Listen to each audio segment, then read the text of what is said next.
আর শুরুতেই নজর রাখবো আর.জি. কর হাসপাতালের দিকে, কারণ আবারও খবরের শিরোনামে আর.জি. কর হাসপাতাল। এবার চিকিৎসায় গাফিলতির অভিযোগ। আর.জি. করে থ্রেট কালচার।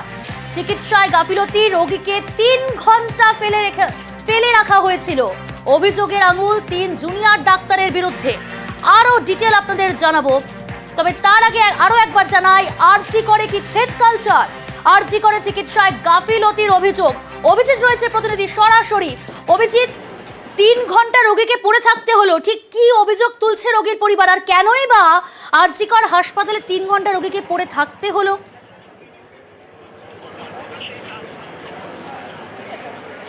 প্রিয়াঙ্কা, আর.জি. কর মেডিকেল কলেজ হাসপাতালে গতকাল বিকেল 4টে নাগাদ উত্তর 24 পরগনার হারোয়ার বাসিন্দা বছর 40-এর সুজিত ঘোষ, তাকে তিনি বিষ খেয়েছিলেন বাড়িতে পারিবারিক অশান্তির জন্য।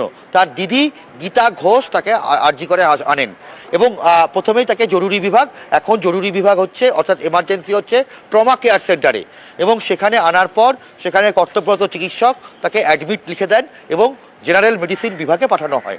অভিযোগ যে জেনারেল মেডিসিন বিভাগে তাকে কোনো রকম চিকিৎসা না করে ফেলে রাখা হয়, এবং সেটা মানে 10 মিনিট নয়, 1 ঘন্টা নয়, 3 ঘন্টা। আর এখানে কি বক্তব্য? জেনারেল মেডিসিন বিভাগের যিনি কর্তব্যরত নার্স ছিলেন তার বক্তব্য, যেহেতু এটা বিষক্রিয়া, ফলে পুলিশ রিপোর্ট হওয়ার কথা, অর্থাৎ মেডিকেল লিগাল সার্টিফিকেট MLC থাকার কথা ছিল, এবং সেই মেডিকেল লিগাল সার্টিফিকেট ছাড়া তাকে এমার্জেন্সি থেকে জেনারেল মেডিসিনে পাঠানো হয়েছে। ফলে সেই কর্তব্যরত নার্স তার বক্তব্য যে যদি রোগীর এখন মৃত্যু হয় তাহলে তার দায় কে নেবে? ফলে তিনি বলেছিলেন যে MLC দরকার, এবং রোগীকে তিনি ভর্তি নিতে অস্বীকার করেন, এবং এই নিয়ে শুরু হয় emergency medical officer doctor Tapas প্রামাণিকের সঙ্গে ওই কর্তব্যরত নার্সের বাদানুবাদ শুরু হয়। এবং তারপরেই এই emergency medical officer doctor Tapas Pramanik তিনি নোট লেখেন। সেই নোটে তিনি বলেন যে কর্তব্যরত নার্স তিনি ভর্তি নিচ্ছেন না। সুপ্রিম কোর্টের কি রুলস, না আগে রোগীর চিকিৎসা শুরু করতে হবে, তারপরে মেডিকেল লিগাল সার্টিফিকেট। অন্যদিকে যিনি কর্তব্যরত নার্স তার বক্তব্য, যদি রোগীর কিছু হয়ে যায় তার দায়ভার কে নেবে? রোগীর যদি মৃত্যু হতো তাহলে পুলিশ তো তাকে ছেড়ে কথা বলবে না। এবং এই চাপানুতরে সেখানে আরও 3 জন জুনিয়র ডাক্তার জড়িয়ে যান। তারাও গিয়ে অভিযোগ, এমার্জেন্সি মেডিকেল অফিসারের অভিযোগ যে তাকে হেনস্থা করা হয়। 3 জুনিয়র ডাক্তার তাকে মারার হুমকি দেয়, এবং এর পরিপ্রেক্ষিতে 3 জুনিয়র ডাক্তারের বিরুদ্ধে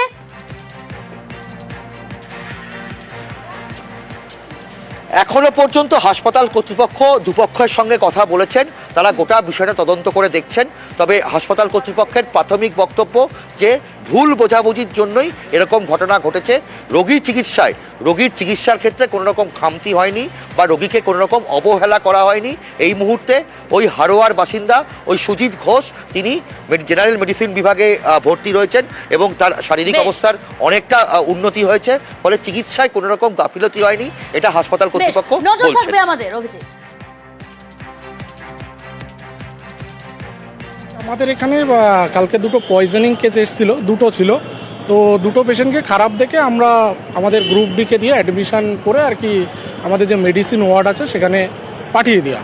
এইবার ব্যাপারটা হচ্ছে যে আমি ওই MLC একটা মেডিকেল লিগাল যে সার্টিফিকেট বলে সেটাকে লিখতে হয় পুলিশ ইন্টিমেশন।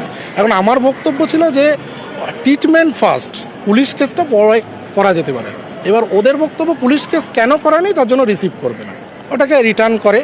তারপরে আমি ওটা করে দিই এবং করে আমি নোট দিয়ে দিই যে এই যে পুলিশ আননোন ডিলে হলো এর জন্য এন্টার রেসপন্সিবিলিটি নার্সিং স্টাফকে নিতে হবে। তখন হঠাৎ করে কিছু জুনিয়র ডক্টর, তাদের ভিতর আমি তো চিনিও না এমন একটা ছেলে ছিল, সে তো রীতিমতো গুন্ডাগিরি করলো, আমাকে ধরে মারতে যাচ্ছিল। তারপরে আমি নিজে যখন বেরিয়ে যেতে যাই তারা 2 জন মিলে তখন আমার পথ আটকে ধরে এবং আমাকে বাইরে বেরোতে দেয়। আমাদের এখানে কালকে 2টো পয়জনিং কেস এসেছিল, 2টো ছিল। তো 2টো পেশেন্টকে খারাপ দেখে